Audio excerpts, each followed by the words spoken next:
তিন দিক থেকে একসাথে আক্রমণ। জীবনে এমন বিপদে আগে কবে পড়েছিল ইসরায়েল? লেবানন, ইয়েমেন আর ইরাক থেকে প্রতিরোধ যোদ্ধারা ইসরায়েলে একযোগে আক্রমণ করেছে। ব্যালিস্টিক ক্ষেপণাস্ত্র, ড্রোন এবং রকেট ইসরায়েলি অঞ্চলের আকাশ ছেয়ে ফেলছে ক্ষণে ক্ষণে।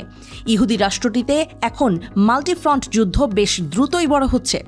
এই যুদ্ধে 3 দেশে ছড়িয়ে থাকা ইসলামিক প্রতিরোধ যোদ্ধাদের একমাত্র লক্ষ্য গণহত্যাকারী দখলদার ইসরায়েল।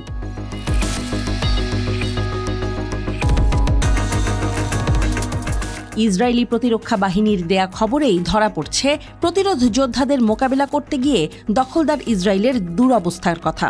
একটি মাত্র ড্রোন ইসরায়েলের আকাশসীমায় প্রবেশ করা সন্দেহ থেকেই সেখানকার মিডস্পে রামন এলাকায় সাইরেন বাজানো শুরু হয়ে গিয়েছিল।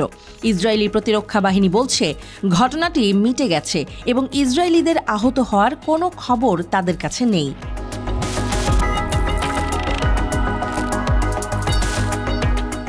আদৌ কোনো ড্রোন মোকাবেলা করতে হয়েছে কিনা তাই নিশ্চিত নয় ইসরায়েলি প্রতিরক্ষা বাহিনী। তবুও তারা সংবাদ মাধ্যমগুলোকে বলছে ড্রোনটি সম্ভবত খোলা এলাকায় বিধ্বস্ত হয়েছে। ঘটনার সত্যতা বের করতে তাদের সামরিক বাহিনী তদন্তে নেমেছে। আসল খবর নিশ্চিত করেছে ইরাকের ইসলামিক প্রতিরোধ সংগঠন। শুক্রবার সন্ধ্যায় দক্ষিণ ইসরায়েলে তারা একটি ড্রোন ছুঁড়েছে বলে দাবি করেছে।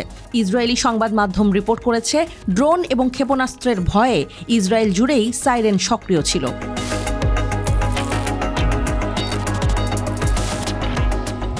ইয়েমেনের হুথি বিদ্রোহীরাও ইসরায়েলে হাইপারসনিক ব্যালিস্টিক ক্ষেপণাস্ত্র ছুঁড়েছে বলে জানা গেছে।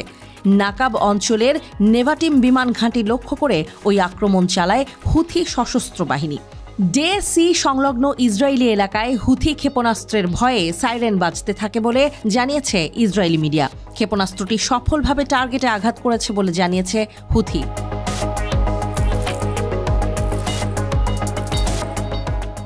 দক্ষিণ লেবাননের ইয়ারুন শহরে লেবাননের ইসলামিক প্রতিরোধ যোদ্ধাদের চালানো একটি নির্ভুল ড্রোন হামলায় ইসরায়েলি সৈন্যদের একটি দল ক্ষতিগ্রস্ত হয়। তারা ইসরায়েলেও ড্রোন ছুড়েছে, তা ঠেকানোর দাবি করেছে ইসরায়েলি বিমান বাহিনী।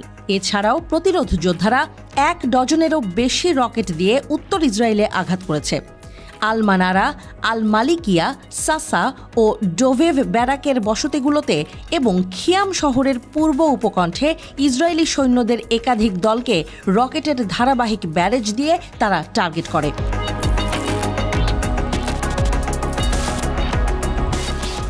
এমন বেশ কয়েকটি আক্রমণে ইসরায়েলিরা ব্যাপক ক্ষয়ক্ষতির শিকার হয়েছে। তাদের সামরিক অবকাঠামো ক্ষতিগ্রস্ত হয়েছে। প্রতিরোধ যোদ্ধাদের ছোড়া উচ্চ শক্তির রকেটগুলো দখলকৃত সিরিয়ার গোলানে ইসরায়েলি কৌশলগত সামরিক স্থাপনাগুলোতে আঘাত করেছে। স্থাপনাগুলোর মধ্যে হাবুশিট সাইট, একটি গুরুত্বপূর্ণ সামরিক সদর দপ্তর এবং হারমন পর্বতের একটি প্রাথমিক সতর্কীকরণ গোয়েন্দা কেন্দ্র রয়েছে।